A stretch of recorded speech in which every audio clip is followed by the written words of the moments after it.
ক্যানিগঞ্জের জমিলা টাওয়ারের নিচ তলায় আগুন লেগেছে। নিয়ন্ত্রণে কাজ করছে ফায়ার সার্ভিসের 12টি ইউনিট।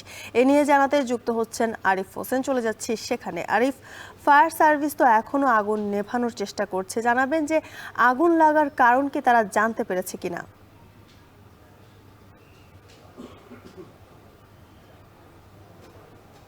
জ্যোতিকা, আগুন লাগার কারণ এখন পর্যন্ত নির্দিষ্ট করে বলতে পারেনি ফায়ার সার্ভিস। কিছুক্ষণ আগে আমাদের সাথে কথা বলছিলেন ফায়ার সার্ভিসের অপারেশন প্রধান, যার নাম লেফটেন্যান্ট কর্নেল তাজুল ইসলাম। তিনি আমাদেরকে জানিয়েছেন এটিকে বিল্ডিং কোড অমান্য করে এই ভবনটি নির্মাণ করা হয়েছে এবং এখানে পরপর 8টি ভবন লাগোয়া এবং 4টি গেট রয়েছে, যেই গেটগুলো দিয়ে এখানে ভেতরে ঢোকা যায় এবং ভেতরে নিচে যেই বেসমেন্ট রয়েছে সেই বেসমেন্টটি কিন্তু পুরোপুরি ঝুটের বেশ কিছু দোকান রয়েছে এবং শোনা যাচ্ছে একজন মালিকেরই নাকি প্রায় 1000 মতো ঝুটের বস্তা রয়েছে। সবকিছু মিলিয়ে আগুন নিভাতে কিছুটা বেগ পেতে হচ্ছে ফায়ার সার্ভিস। তবে এখন পর্যন্ত ফায়ার সার্ভিসের 14টি ইউনিট এখানে কাজ করছে। কিছুক্ষণ আগেও আমরা দেখছিলাম যে 5 ঘন্টা পর এই ভবনের উপরে 4র্থ তলায় আটকে পড়া দুজনকে কিছুক্ষণ আগে উদ্ধার করেছে ফায়ার সার্ভিস। এ নিয়ে সব কিছু মিলিয়ে প্রায় 43 জন ব্যক্তিকে এই ভবন থেকে উদ্ধার করার ঘটনা ঘটেছে, যেগুলো ফায়ার সার্ভিস করেছে। আমরা তাদের সাথে কথা বলছিলাম, তারা বলছেন ভোর 5টার কিছু পরপর আগুনের কথা শুনে তারা বাসার থেকে বের হয়ে যান কেউ।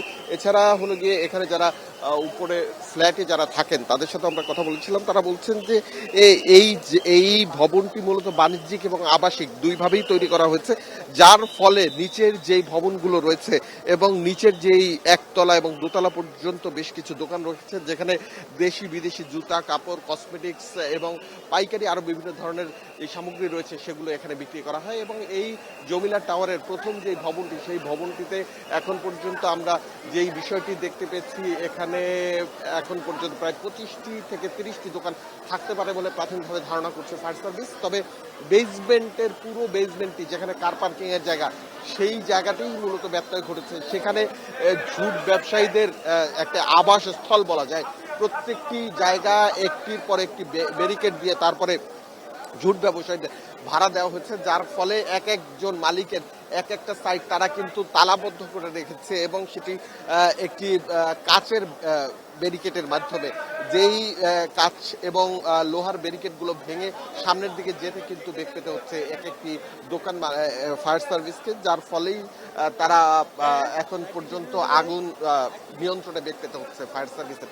এছাড়া এখানকার ইউনো এসেছিলেন কিছুক্ষণ আগে, তিনি আমাদেরকে জানিয়েছেন ইতিমধ্যেই 5 সদস্যের একটি তদন্ত কমিটি গঠন করা হয়েছে, উমর ফারুক, এবং এই তদন্ত কমিটি দেখবেন যে এই ভবনটি আসলে সঠিকভাবে বিল্ডিং কোড মেনে তারা এই ভবনটি নির্মাণ করেছে কিনা। তবে এখন পর্যন্ত যেই যারা বাসিন্দা রয়েছেন তারা আমাদেরকে জানিয়েছেন আগুন লাগার পরই প্রতিটি ফ্লোরের প্রতিটি রুমই কিন্তু গরম হয়ে গিয়েছে। এছাড়া এই ভবনের মধ্যে যথেষ্ট পরিমাণে সিলিন্ডার রয়েছে, গ্যাস সিলিন্ডার, কারণ পর্যাপ্ত গ্যাসের সরবরাহ না থাকে প্রত্যেকটি বাড়িতেই একটি করে সিলিন্ডার রয়েছে।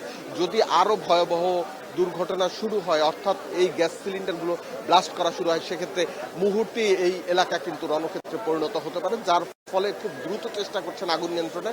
অপর দিক থেকে ফায়ার সার্ভিস বলছে ইতিমধ্যে আগুনের যে জায়গাটি তারা শনাক্ত করে ফেলেছেন এবং সেই জায়গা ভেদ করে আগুন আর বাড়ার সম্ভাবনা নেই। এখন পর্যন্ত যে অবস্থা আছে সেই অবস্থায় মোটামুটি থাকবে। জ্যোতিকা।